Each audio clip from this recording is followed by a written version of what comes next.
93 que les paroisses sont un petit peu dénudées, elles manquent d'œuvres. Moins de 10 ans plus tard, Philippe revient en France, on est en 1802, et il s'aperçoit que pas mal d'églises ont été détruites à Paris, mais que les tableaux qui étaient à l'intérieur ont, pour la plupart d'entre eux, été sauvés et entreposés à Saint-Denis. Et là, il décide d'acheter 180 tableaux religieux pour leur faire traverser l'Atlantique. Alors, il va y avoir 2 mois de traversée, on arrive au Québec, c'est l'hiver, il faut tout mettre sur des traîneaux, il faut que les tableaux voyagent.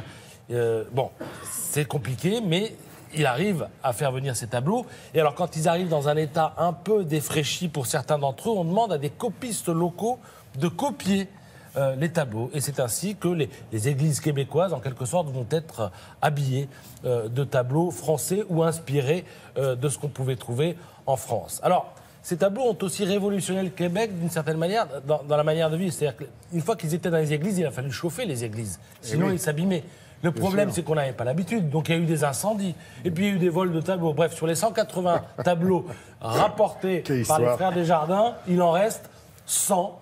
Et 40 d'entre eux, c'est pour ça que je vous en parle et que la Croix vous en parle aujourd'hui, 40 d'entre eux sont exposés au Musée des Beaux-Arts de Rennes. Vous avez des originaux, vous avez des copies faites par les Canadiens. Et l'expo dure jusqu'au mois de janvier.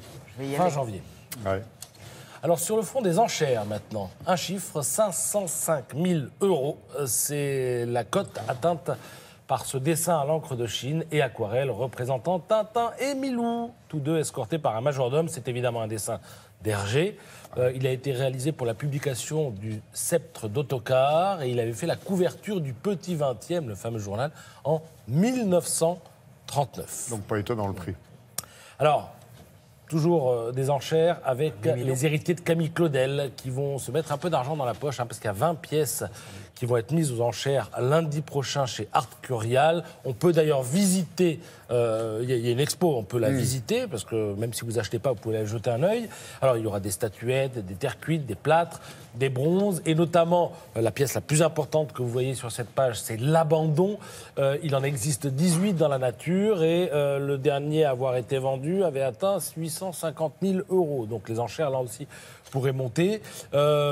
En haut, vous avez un pastel représentant Camille Claudel, dessiné par une de ses amies, Gita Teurier. Donc, bon, 15 000 € pour les petites bourses, j'allais dire, mais enfin, les petites bourses quand même bien garnies.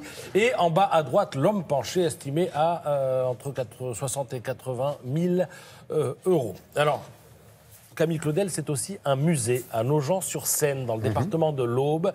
Je le signale parce qu'il y a dans ce musée 200 œuvres des Claudel, mais aussi quelques Rodin.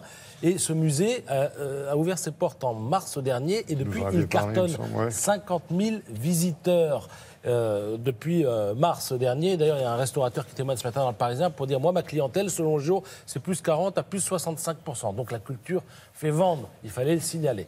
Toujours sur le fond des enchères, là, je vous parle de la vente du siècle, ce soit au mois de mai prochain, chez Christie's à New York, 1600 lots de David et Peggy Rockefeller. On devrait atteindre au minimum 500 millions de dollars. Un demi-milliard, des Matisse, des Picasso, des Monet, 23 chefs-d'œuvre hors du marché pendant 50 ans. Et c'est ce qui fait leur valeur. En plus, ils étaient exposés chez les Rockefeller, donc on va battre des records. Si vous voulez le détail de ce qu'il y a à vendre et les prix, c'est dans le Figaro ce matin.